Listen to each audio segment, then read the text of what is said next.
ರಾಜಕೀಯ ಪಲ್ಲಟ ಆಗಿದೆ. ಟಿಎಂಸಿಯ ಒಳಗಡೆನೆ ಚೂರು ಚೂರಾಗಿದೆ. ಟಿಎಂಸಿಯ ಇಡೀದಾದಂತ ಗೂಂಡಾಗಿರಿ, ಹಿಂಸಾರತಿ, ಜನರ ರಕ್ತವನ್ನ 15 ವರ್ಷ ಕುಡಿದು ಬದುಕಿದಂತ ಘೋರ ಇತಿಹಾಸ ಟಿಎಂಸಿ ಅವರಿಂದಲೇ ಹೊರಗೆ ಬರ್ತಾ ಇದೆ. ಇಡೀ ಬಂಗಾಳದಲ್ಲಿ ಪ್ರತಿ ಶಾಪ್ಗಳಿಗೆ, ಪ್ರತಿ ಅಂಗಡಿಗೆ ಟಿಎಂಸಿಯ ಹಪ್ತ, ಭಗವಾ ಧ್ವಜ ಹಿಡಿದು ಬರ್ಲಿ, ಬಿಜೆಪಿ ಧ್ವಜ ಹಿಡಿದು ಬರ್ಲಿ, ಕೇಸರಿ ಬಟ್ಟೆ ಹಾಕೊಂಡು ಬರ್ಲಿ, ನೀವು ಹಪ್ತ ಕೊಡಬೇಡಿ. ಹಿಂದೂಗಳ ಮೇಲೆ ಮಾರಣಾಂತಿಕ ಹಲ್ಲೆ ನಡೆಸಿದವರ ಹೆಡೆಮುರು ಕಟ್ಟುವ ಕೆಲಸವನ್ನ ಕಾನೂನಾತ್ಮಕವಾಗಿ ಪ್ರಥಮ ಸಂಪುಟ ಸಭೆಯಲ್ಲೇ ಕೈಗೆತ್ತಿಕೊಂಡಿದ್ದಾರೆ ಸುವೇಂದು.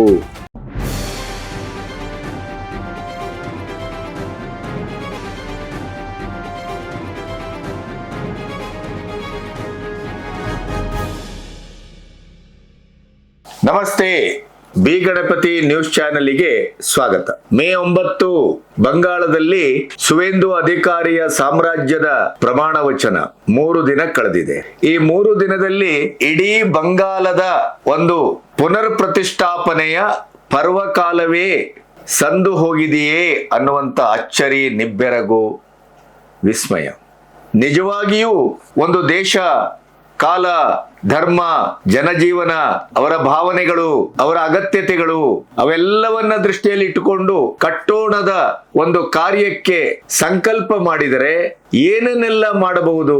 24 ಗಂಟೆ ಒಳಗಡೆ, 48 ಗಂಟೆಯ ಒಳಗಡೆ, 72 ಗಂಟೆಯ ಒಳಗಡೆ, ಹೀಗೆ ಕ್ಷಣ ಕ್ಷಣವನ್ನು ಕೂಡ ಜನೋಪಯೋಗಿಯಾಗಿ ಹೇಗೆ ಅದನ್ನ ಪರಿವರ್ತಿಸಬಹುದು ಅನ್ನೋದಕ್ಕೆ ಸುವೇಂದು ಅಧಿಕಾರಿ ತನ್ನ ಈ 3 ದಿನದ ಅವಧಿಯಲ್ಲಿ ಇಡೀ ದೇಶಕ್ಕೆ ತೋರಿಸಿಕೊಟ್ಟಿದ್ದಾರೆ.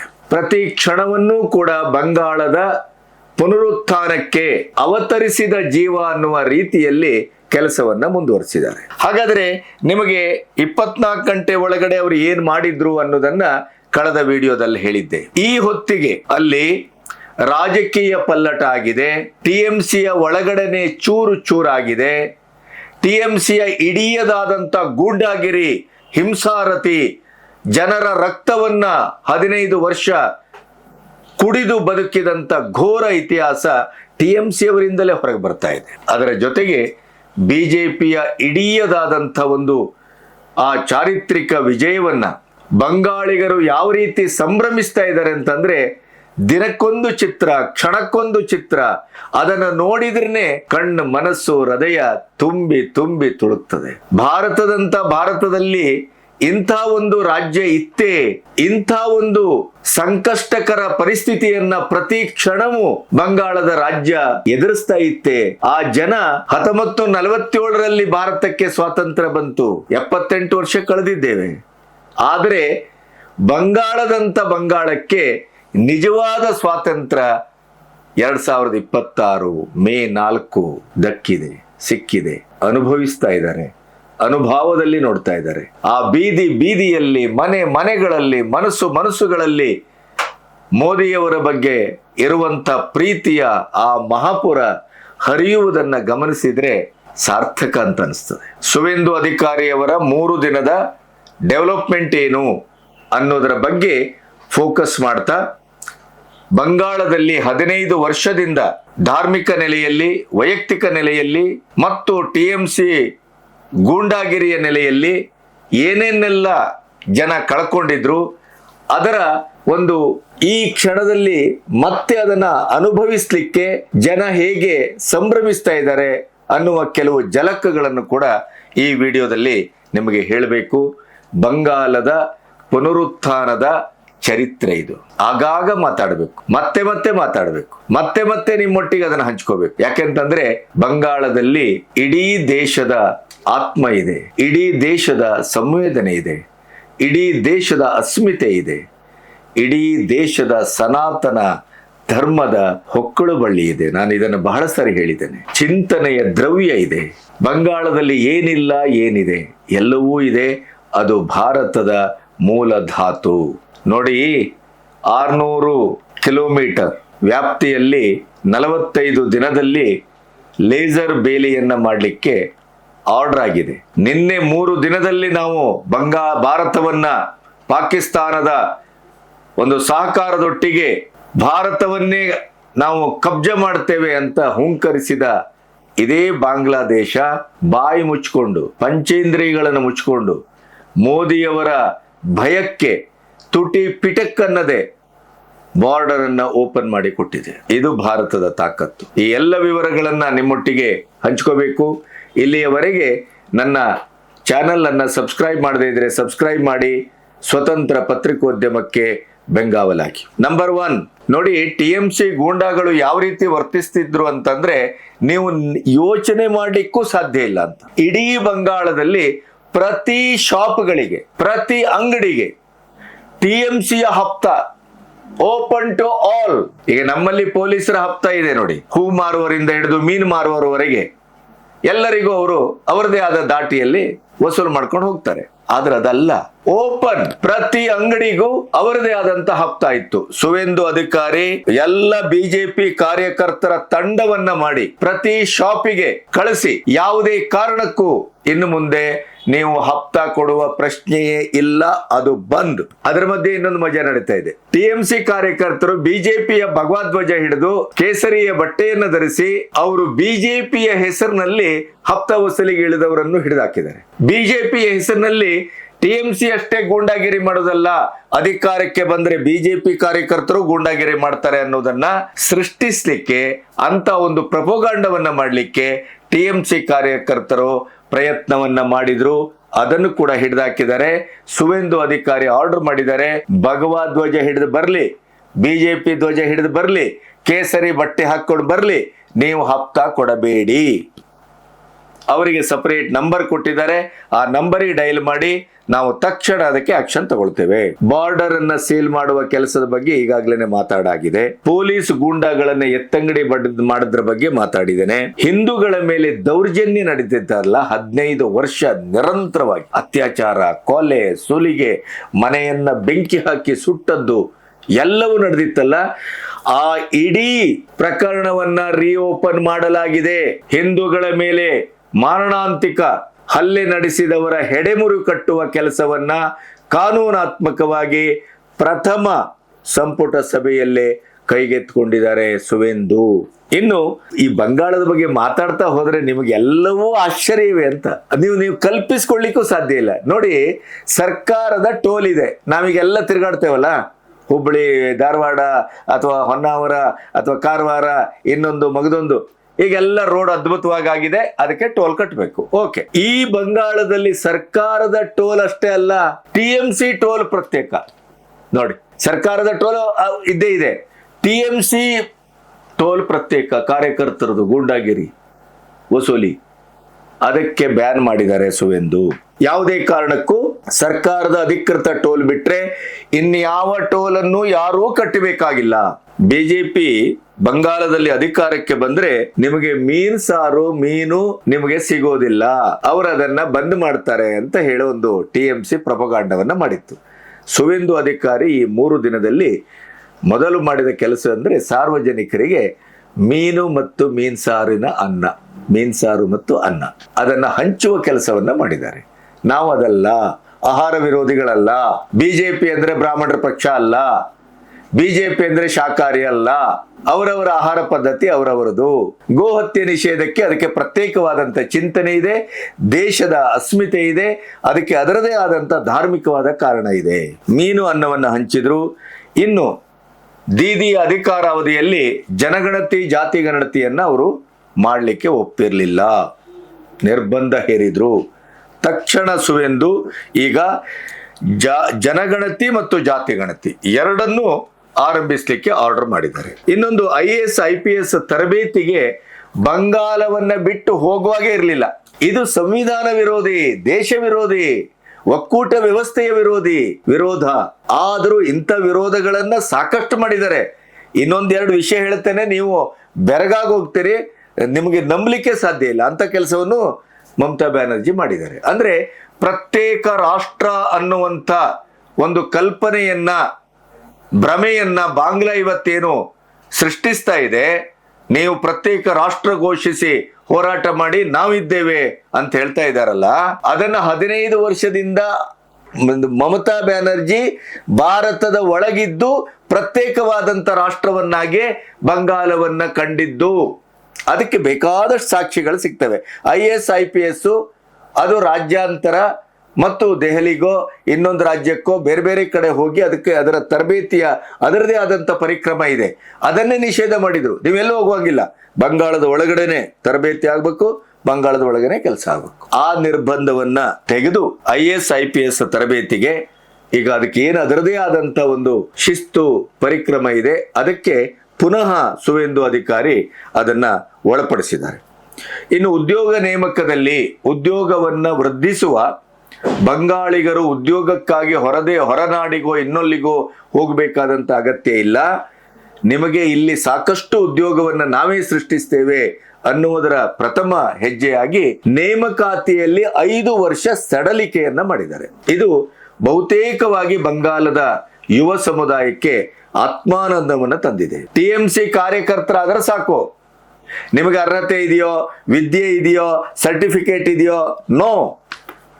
TMC ಕಾರ್ಯಕರ್ತರಾದ್ರೆ ಅವರಿಗೆ ಉದ್ಯೋಗದಲ್ಲಿ ಮೀಸಲಾತಿ ಅಲ್ಲ, ನೇರ ಆಯ್ಕೆ. ಇಲ್ಲಿಯವರೆಗೆ 15 ವರ್ಷ ಆದದ್ದು.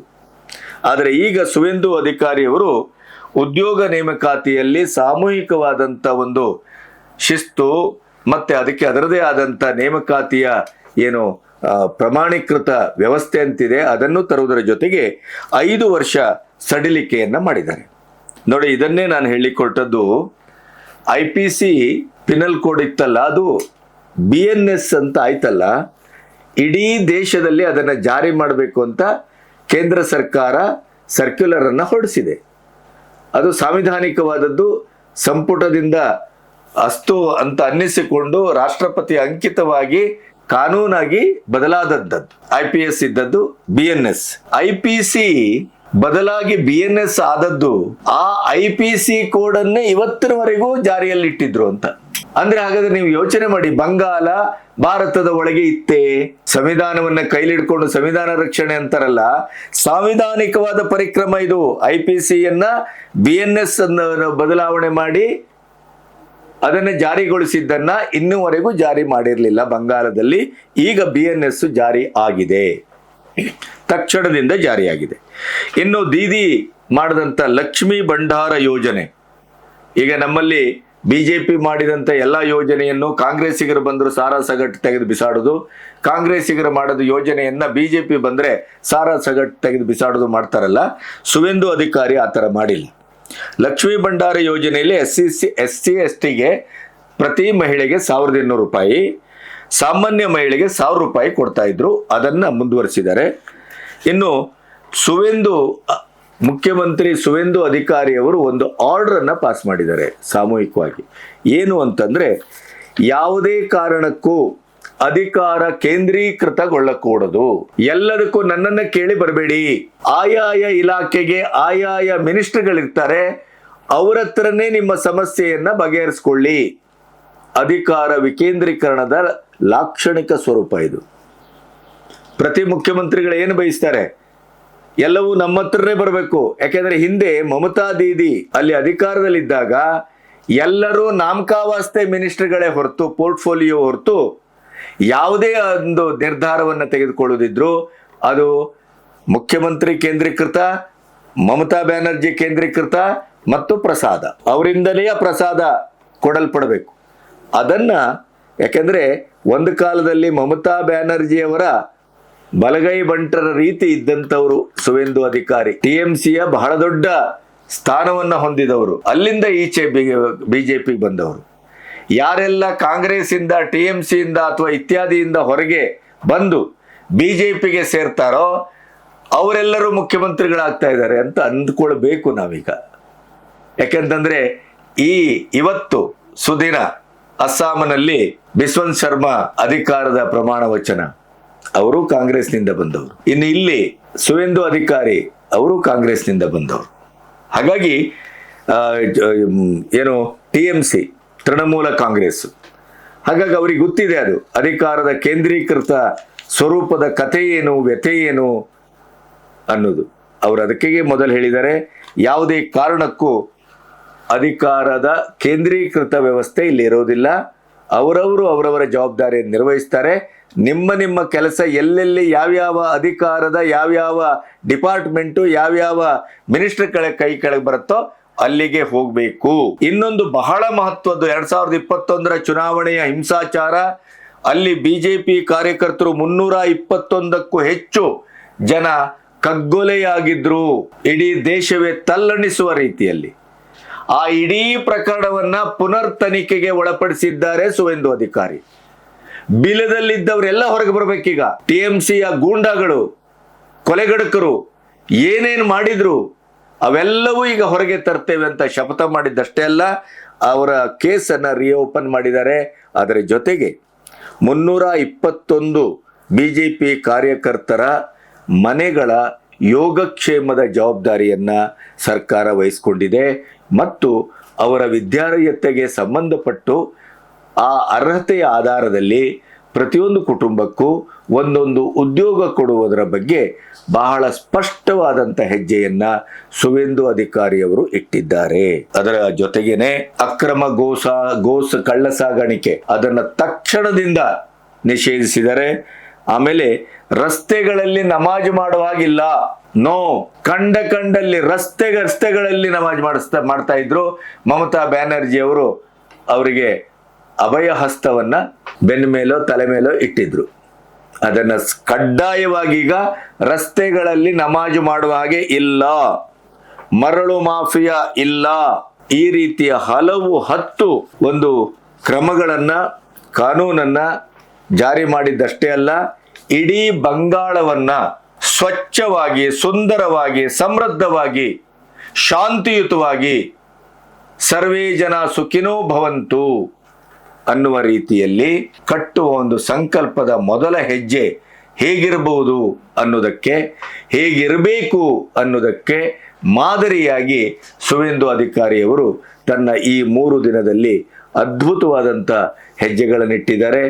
ಅಕ್ರಮ ಕಟ್ಟಡಗಳು, ಅಕ್ರಮ ವ್ಯವಸ್ಥೆಗಳು, ಅಕ್ರಮ ಮಸೀದಿಗಳು, ಅಕ್ರಮ ಮಾಂಸದಂಗಡಿಗಳು ಇವೆಲ್ಲದಕ್ಕೂ 1000ಕ್ಕೂ ಹೆಚ್ಚು ಬುಲ್ಡೋಜರ್ಗಳು ಬೋರ್ಗರೆತಾ ಇವೆ. ನೆಲಸಮದ ಕೆಲಸ ಮುಂದುವರೆದಿದೆ. ಪ್ರಾಯಶಃ ನನಗನ್ನಿಸ್ತದೆ ಹಿಮಂತ್ ಬಿಸ್ವಾ ಶರ್ಮಾ, ಯೋಗಿ ಆದಿತ್ಯನಾಥ್ ನನಗೆ ಸ್ಫೂರ್ತಿ ಅಂತ ನಿರಂತರವಾಗಿ ಹೇಳ್ತಾ ಬಂದಂಥ ಸುವೇಂದು ಅಧಿಕಾರಿಯವರು ಇವರಿಬ್ಬರನ್ನೂ ಮೀರಿಸುವ ಒಂದು ಮುಖ್ಯಮಂತ್ರಿಯಾಗಿ, ಆಡಳಿತಾಧಿಕಾರಿಯಾಗಿ ತನ್ನ ಒಟ್ಟು ಕಾರ್ಯಾಚರಣೆಯನ್ನ ಬಂಗಾಲದಲ್ಲಿ ಒಂದು ನೆಲೆಗೊಳಿಸ್ತಾರೆ ಅನ್ನೋದರ ಬಗ್ಗೆ ಎಲ್ಲರಿಗೂ ಭರವಸೆ ಮೂಡುವ ರೀತಿಯಲ್ಲಿ ಕೆಲಸವನ್ನ ಮಾಡಿದ್ದಾರೆ. ಇದರ ಜೊತೆಗೆ ಇನ್ನೊಂದು ಬಹಳ ಮುಖ್ಯವಾದದ್ದು, ಮನೋಜ್ ಅಗರ್ವಾಲ್. ಈ ಹೆಸರು ಭಾರತದಾದ್ಯಂತ ಪ್ರತಿಯೊಬ್ಬರಿಗೂ ಗೊತ್ತು. ಅವರು ಚೀಫ್ ಎಲೆಕ್ಟ್ರೋಲ್ ಆಫೀಸರ್ ಆಗಿ ಬಂಗಾಲದಲ್ಲಿ ಯಾವುದೇ ರೀತಿಯ ಹಿಂಸಾಚಾರ ಇಲ್ಲದೇನೆ ಶಾಂತಿಯುತವಾಗಿ, ಸಮರ್ಥವಾಗಿ, ಅದ್ಭುತವಾಗಿ 2026 ವಿಧಾನಸಭಾ ಚುನಾವಣೆಯನ್ನ ಹೇಗೆ ನಿರ್ವಹಿಸಿದ್ರು ಅನ್ನೋದ್ರ ಇತಿಹಾಸ. ಅವರು ಇನ್ನು ಕೇವಲ 2 ತಿಂಗಳ ಅವರಿಗೆ ರಿಟೈರ್ಮೆಂಟ್ಗೆ ಅವಧಿ ಇದೆ. ಇಂಥ ಒಂದು ಅದ್ಭುತವಾದಂಥ ಆಫೀಸರ್ ಅನ್ನ ಸುವೇಂದು ಅಧಿಕಾರಿಯವರು ಏನ್ ಮಾಡಿದ್ದಾರೆ ಗೊತ್ತಾ? ಚೀಫ್ ಸೆಕ್ರೆಟರಿ ಆಗಿ ನೇಮಿಸಿದ್ದಾರೆ. ಸರ್ಕಾರದ ಚೀಫ್ ಸೆಕ್ರೆಟರಿ ಅಂತ ಹುದ್ದೆ ಯಾವ ಮಟ್ಟದ್ದು ಅಂತ ನಿಮ್ಗೆ ನಾನು ಹೇಳಬೇಕಾಗಿಲ್ಲ. ಇನ್ನು 2 ತಿಂಗಳಿರೋದು, ಜೂನ್ 30ಕ್ಕೆ ರಿಟೈರ್ಮೆಂಟ್. ಅವರು ಬಹುಶಃ ಅವರನ್ನು ಮುಂದುವರಿಸ್ತಾರೆ, ಅದರ ಬಗ್ಗೆ ನೋ ಡೌಟ್. ಆದರೆ ಒಬ್ಬ ಪ್ರಾಮಾಣಿಕ ದಕ್ಷ ಅಧಿಕಾರಿಗೆ ಸಿಗಬೇಕಾದಂಥ ಮಾನ್ಯತೆ, ಸ್ಥಾನ, ಮಾನ, ಗೌರವ ಒಂದು ಇಡೀ ಸರ್ಕಾರ ಸುಭಗತನದಿಂದ ನಿಷ್ಕಳಂಕವಾಗಿ ಅಂದುಕೊಂಡ ಹೆಜ್ಜೆಯನ್ನ ಬಹಳ ಸ್ಪಷ್ಟವಾಗಿಟ್ಟು ನಿಗದಿತ ಅವಧಿಯಲ್ಲಿ ಅಭಿವೃದ್ಧಿ ಕಾರ್ಯವನ್ನ ಮಾಡಬೇಕು ಅಂತಂದ್ರೆ ಆ ಸರ್ಕಾರಕ್ಕೆ ಚೀಫ್ ಸೆಕ್ರೆಟರಿಯ ಸ್ಥಾನ ಇದೆಯಲ್ಲ, ಅದು ಬಹಳ ಮುಖ್ಯವಾದದ್ದು. ಮನೋಜ್ ಅಗರ್ವಾಲ್ ಅವರಿಗೆ ಇಂಥ ಒಂದು ಸ್ಥಾನವನ್ನ ಕೊಟ್ಟದ್ದು ಸುವೇಂದು ಅಧಿಕಾರಿಯವರ ಮುಖ್ಯಮಂತ್ರಿತ್ವದಲ್ಲಿ ಬಂಗಾಳ ಯಾವ ರೀತಿ ಮುಂದುವರಿಯುತ್ತದೆ ಅನ್ನೋದಕ್ಕೆ ಇದು ಬಹಳ ದೊಡ್ಡ ಉದಾಹರಣೆ. ಇನ್ನು ಸುಜಿತ್ ಬೋಸ್, ಬಂಗಾಳದ ನಂಬರ್ 1 ಗೂಂಡ, ಟಿಎಂಸಿಯಿಂದ MLA ಸೀಟಿಗೆ ಸ್ಪರ್ಧಿಸಿ ಸೋತು ಸುಣ್ಣವಾದಂಥ ಮನುಷ್ಯ. ಒಂದು ಕಾಲದಲ್ಲಿ ಬೀದಿ ಬದಿಯಲ್ಲಿ ಅಂಗಡಿ ಇಟ್ಟುಕೊಂಡು 100-200 ವ್ಯಾಪಾರ ಮಾಡ್ತಾ ಇದ್ದಂಥ ಇದೇ ನಂಬರ್ 1 ಗೂಂಡ ಇವತ್ತು 1000 ಕೋಟಿಗಿದ್ದಾರೆ. ಅವನನ್ನ ಅರೆಸ್ಟ್ ಮಾಡಿದ್ದಾರೆ, ಇಡಿ ಅರೆಸ್ಟ್ ಮಾಡಿದೆ. ಇದರ ಅರ್ಥ ಏನು? ಇಡೀ TMC ಗೂಂಡಾಗಳನ್ನ ಸಾಲುಗಟ್ಟಿ ಕಾನೂನಿನ ಕುಣಿಕೆಯ ಅಡಿಯಲ್ಲಿ ನಿಲ್ಲಿಸುವ ಕೆಲಸಕ್ಕೆ ಸುವೇಂದು ಅಧಿಕಾರಿ ಮೊದಲ ಹೆಜ್ಜೆಯನ್ನು ಇಟ್ಟಿದ್ದಾರೆ. ಅದಕ್ಕೆ ಇದು ಸಾಕ್ಷಿ. ಸುಜಿತ್ ಬೋಸನ್ನ ಎಳೆದು ಜೈಲುಗಟ್ಟಲಾಗಿದೆ. ಇನ್ನು ನಿಮಗೆ ಗೊತ್ತಿದೆ, ಸುವೇಂದು ಅಧಿಕಾರಿಯವರ PA ಅವರ ಕೊಲೆಯನ್ನ ಮಾಡಿದಂಥ 3 ಶಾರ್ಪ್ ಶೂಟರ್ಸ್ಗಳನ್ನು ಬಂಧಿಸಲಾಗಿದೆ. ಅವರ ನಿರಂತರ ವಿಚಾರಣೆ ನಡೀತಾ ಇದೆ. ಅವರನ್ನ ಉತ್ತರ ಪ್ರದೇಶದಲ್ಲಿ ಬಂಧಿಸಲಾಗಿದೆ. ಅಲ್ಲಿಂದ ಅವರು ನೇಪಾಳಕ್ಕೆ ಹೋಗಿ ಪರಾರಿಯಾಗುವಂತ ಸಾಧ್ಯತೆ ಇತ್ತು. ಅವರ ಬಾಯಲ್ಲಿ ಈಗ ಯಾರ್ಯಾರ ಹೆಸರು ಬರುತ್ತೆ ಅನ್ನೋದು ಬಹಳ ಮುಖ್ಯ. ಇದರ ಹಿಂದೆ ಯಾರ್ಯಾರ್ದಿದೆ? ವಿದೇಶಿ ಶಕ್ತಿ ಇದೆ, ಅಮೆರಿಕದ ಶಕ್ತಿಗಳಿದೆ, ಡೀಪ್ ಸ್ಟೇಟ್ ಇದೆ. ಮುಖ್ಯವಾಗಿ TMCಯ ಕೈವಾಡ ಎಷ್ಟರ ಮಟ್ಟಿಗೆ ಇದೆ ಅನ್ನೋದು ಈ 3 ಜನರನ್ನ ಈಗ ಸಜೀವವಾಗಿ ಬಂಧಿಸಿರೋದ್ರಿಂದ, ಅವರ ವಿಚಾರಣೆ ನಡೀತಾ ಇರೋದ್ರಿಂದ ಈಗ ಎಲ್ಲ ರಹಸ್ಯಗಳು ಹೊರಗೆ ಬರ್ತವೆ. ಇನ್ನೊಂದು ಕೊನೆಯಲ್ಲಿ ಬಹಳ ಮಜಾ ಅಂದ್ರೆ, ಅಜಯ್ ಪಾಲ್ ಶರ್ಮಾ ಜಹಾಂಗೀರ್ ಖಾನ್ನ ಮನೆ ಬಾಗಿಲಿಗೆ ಹೋಗಿ ಆವಾಜ್ ಹಾಕಿದ ವಿಡಿಯೋ ವೈರಲ್ ಆಯ್ತಲ್ಲ. 21ಕ್ಕೆ ಚುನಾವಣೆ ಪಾಲ್ಟಾದಲ್ಲಿ, ಮರು ಚುನಾವಣೆ. ಆದರೂ ಎಲ್ಲಿದ್ದಾನೆ ಅಂತ ಗೊತ್ತಿಲ್ಲ. ಭೂಗತನಾಗಿದ್ದಾನೆ, ಓಡಿ ಹೋಗಿದ್ದಾನೆ, ತಲೆಮರೆಸ್ಕೊಂಡಿದ್ದಾನೆ. ಚುನಾವಣೆಗೆ ಸಂದರ್ಭದಲ್ಲಿ ಬರ್ತಾನೋ ಇಲ್ಲವೋ ಅನ್ನೋದು ಕಾದು ನೋಡಬೇಕಾಗಿದೆ. ಅಂದರೆ ಅಜಯ್ ಪಾಲ್ ಶರ್ಮಾ ಬಂಗಾಲದಲ್ಲೇ ಮುಂದುವರೆದಿದ್ದಾರೆ. ಇಂಥ ದರಿದ್ರ ಗೂಂಡಾಗಳ ಬೆನ್ನಟ್ಟಿದ್ದಾರೆ. ಆದ್ದರಿಂದ ಎಲ್ಲ ಗೂಂಡಾಗಳು ಬಿಲ ಸೇರ್ಕೊಂಡಿದ್ದಾವೆ. ಕೇವಲ 3 ದಿನ ಆಡಳಿತ. ಬಂಗಾಳದಲ್ಲಿ ಎಂಥ ಒಂದು ಬದಲಾವಣೆ ಆಗಿದೆ ನೋಡಿ. ಇಡೀ ಬೀದಿಯಲ್ಲಿ ಜೈ ಶ್ರೀರಾಮ್ ಮುಳುಗ್ತಾ ಇದೆ. ಇಡೀ ಬೀದಿಗಳಲ್ಲಿ ಭಗವಾ ಜೆಂಡ ಹಾರ್ತಾ ಇದೆ. ಇಡೀ ಬೀದಿಗಳಲ್ಲಿ ಕಮಲ ಧ್ವಜ ಹಾರ್ತಾ ಇದೆ. ಅದರ ಜೊತೆಗೇನೆ ಕೆಲವು ಕರಳು ಕತ್ತರಿಸುವ ಧಾರ್ಮಿಕ ನೆಲೆಯ, ನಂಬಿಕೆಯ ನೆಲೆಯ ಇನ್ಸಿಡೆಂಟ್ಗಳು ಮನಕ್ಕೆ ಮುಟ್ಟುವಾಗಿದೆ. ಅದನ್ನು ಮುಂದಿನ ವಿಡಿಯೋದಲ್ಲಿ ನಿಮಗೆ ಹೇಳ್ತೇನೆ. ಮತ್ತೆ TMCಯ ಒಳಗಿನ ರಾಜಕೀಯದ ವಿಪ್ಲವದ ಕತೆ ಅದು ಬಹಳ ಮಜವಾಗಿದೆ. ಅದನ್ನು ಕೂಡ ಮುಂದಿನ ವಿಡಿಯೋದಲ್ಲಿ ನಿಮಗೆ ಸಾಕ್ಷಿ ಸಮೇತ ವಿವರಿಸ್ತೇನೆ. ಅಲ್ಲಿಯವರೆಗೆ ನಮಸ್ತೆ.